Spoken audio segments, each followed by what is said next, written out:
Hey guys, welcome back to Wuthering Waves. So they just had the CN and the JP live stream. The global live stream is probably, I think, about 12 to 14 hours away. But Pridewind have already gone and updated with basically the TLDR of what's happened in this. Massive shout out to Tomias as well. I'll leave a link to his channel in there. He was live translating it all, and that's where Antilla from Pridewind got all the info for this one. So massive shout out to Tomias as well. Absolutely great bloke. Go show Pridewind some love as well. Also, apologies for my voice. I've been a bit sick, so if I sound like shit, that is why. But let's go in. So there's a few key things that happened in this stream. They also dropped a new trailer as well, which I can probably leave at the end of this video. But if you want to go check out the trailer, I'll leave that linked in the description as well. Pretty cool trailer. That one's about a minute and a half. But basically, we do have timers over here for the pre-download and the release. So if you want to check these out, once again, this link will be in the description. You can go ahead and you can check your timers, get it set for your time locally, and then you're set to go. So that is that one. Now, the limited banners, we obviously knew this. We got Jian coming and Yinlin, but now we have dates. So Jian will last until the 13th, which is when Yinlin will come into it, which is, you know, what's that, 3 weekly banners-ish? Pretty standard stuff, so that's not too bad. Then we have the Selector banner. Now, this was the big one. We had some leaks during the week that alluded to this, which were basically this sort of stuff here, where they had this one on the, they put this up on the website, and then they took it down straight away, and so we were waiting to see, but they have put it back up on the website now, on the official website, and they did mention it over here. So the way I think I understand it was that as you once you finish the beginner banner, which is like your 40 pull pity, to guarantee yourself one of the standard banner characters, you unlock the select standard character banner, which is basically this, which allows you to select one of the standard banner characters to go ahead and then it's like standard banner, but instead of getting a random one, you get the select one at your 80 pity, and that's the way it functions, which I think is a fantastic system. Just being able to lock in that one character as opposed to, you know, just letting RNG decide your fate. At least that way you get to decide one character. Then you can get into like the idea of rerolling for one of them, then getting the other one that you want could be an option. There's also extra pulls that we are getting, which do help with rerolls if you want to reroll for Jian, but that's a whole nother video on rerolling that I'll go through in the future. But once again, we got confirmed that after you do the beginner banner, which is the 50 discounted pulls, which ends up being 40 pulls, then you unlock this one and away you go. So honestly, I think this is a great start. On top of that, when you consider the fact that we also have this thing here, where was it? Sorry, there it is. My face was covering it. But yeah, we also get the select weapon, which is fantastic. So the amount of free stuff we're getting with, you know, the fact that we're getting 40 pulls essentially at launch. We get 40 pulls, so we'll go through that in a sec as well. We're getting a weapon. We're getting a selector weapon, which is fantastic.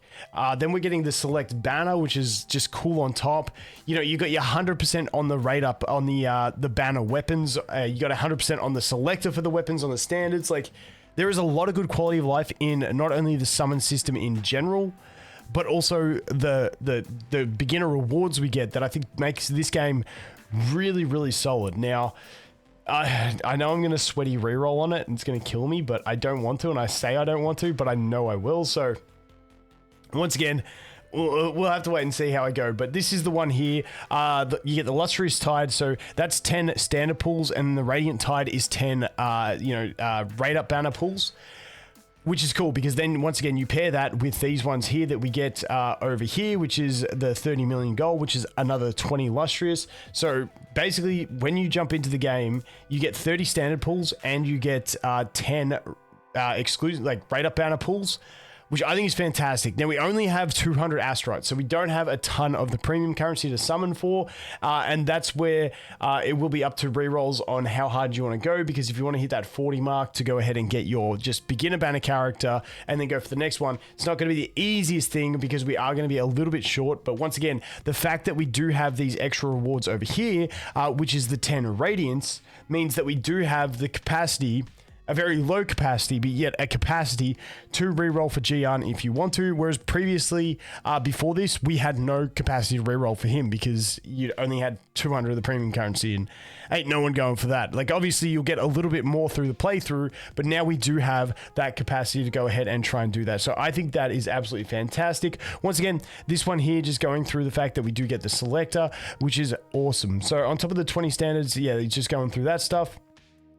There is a link to the CN live stream as well. But once again, I think this is pretty solid. The rest of the stuff in the live stream was more so recapping stuff that we were already familiar with. The reworking of the ecosystem, which I'm definitely keen on jumping in and feeling it out because it looks like we are going to get, when we feed an echo, because you need this item to unlock substats. And before, if you got bad substats, you feed that echo off. You don't get a refund on those, and then you got to try and get more of them. Looks like we are getting refunded on those when we go ahead and get them, which I think is a great system. I couldn't see if it's 1-for-1 or like a reduced, but even if it's reduced, I think that's good.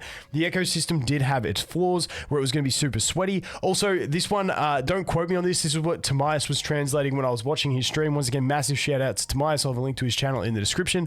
But it looked like they said they were going to have events that would have fixed substat echoes. Not too sure on that, how that'll work, but that was just sort of something that went through in passing that I thought was pretty noteworthy and interesting, because being able to get like fixed substats, whether they fix it or whether you can fix it, I don't know. But if there's any sort of system for guaranteeing a substat, I think that's a pretty handy system, because once again, this game, especially with co-op, you can sweat your ass off and grind so many echoes, it's not funny. But you know, you are still going to need that currency for the substats. So I definitely can't wait to jump in and see all these updated systems from CBT2, because CBT2, I kind of I sweated super hard in the first week, and after doing that much echo grinding, I was like, wow, this system is kind of exhausting. So I do hope that it is a lot better when we do get the global launch of the game. But that pretty much covers the roundup. Once again, if you do want to get your time zones, come here. This is the countdown timer on Pridewin. Fantastic thing. Once again, this is the preload, so make sure you clear up space on your phone, on your PC. My PC sits in the red zone all the time, so I'm gonna have to clear up some space so I can go ahead and get that. But that is what we're looking at. But for the rest of it, let's go ahead and take a look at this trailer. Okay, here's the trailer. Hopefully it's not copyright music. Towards the end of it where it gets fire.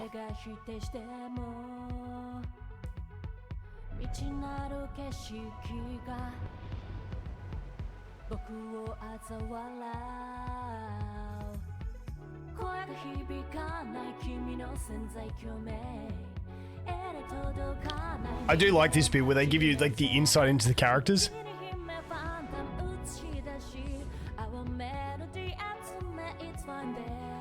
Dude, Gian 100%, like, for me, dude's just too cool. He's got a dragon, I'm sorry.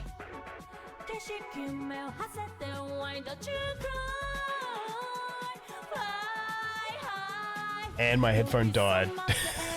Rip. Yeah, this bit gets cool. Scar, there he is. Drop it on the chessboard. That transition straight into the plunge attack, wicked.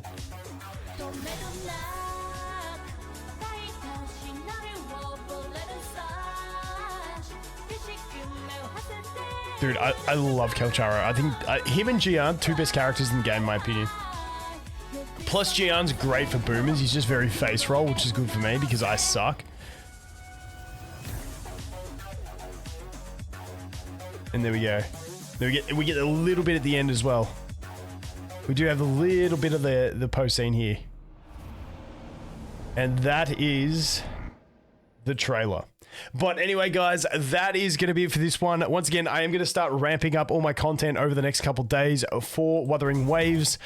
Dude, I'm excited for the game now. I wasn't overly excited after burning myself out hard in CBT2, but now that we're this close, now I'm getting jacked again for rerolls and everything, and just to basically sweat my ass off. But anyway, guys, that is going to be it for this one. As always, thanks for watching. Hope you have an awesome day, and I look forward to seeing the next one. Cheers.